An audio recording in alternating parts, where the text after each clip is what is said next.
So guys, ganitong gagawin mo sa printer mo. So, nabuksan mo na, diba? L3210 yan. Medyo mahirap-hirap konti buksan yan. Nagagawin mo pag L3210, Phillips screw, merong parang ano yan dito eh, guide. Tutusukin mo lang ng ganun. Ibaba mo ng konti, tusukin. Paangat yan. Tapos, ikaw na bahala, bumaklas dito sa gilid. Kaya mo na yan. Figure out mo na lang. Ang kailangan mo, ganito, bumili ka ng syringe na ganito.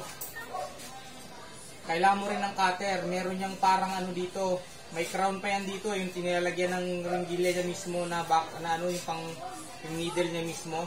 Tatanggalin mo to yung gilid niya para maging ganito yung itsura. Yan.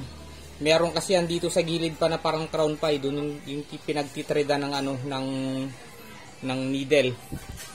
Kailangan mo tanggalin yan para masuksok mo ito dito. So ganito ang gawin natin. Tanggalin mo lang ito. Angat. Color coded naman yan, so alam mo naman ang ano yan. Pagbalik, hindi ka naman magkakamali. Black, yellow, magenta. Yellow muna, black, yellow, magenta, at saka cyan.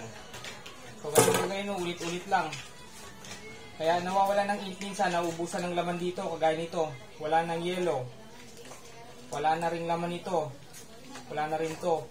So kahit anong cleaning mo minsan, hindi kakayanin ng printer yan. Ang gagawin mo, yung black okay pa. Pero sipan ko na rin yan. Okay, so may rice pa? Wala na ako, subos na. So gano'n lang, suksok mo lang yan dito.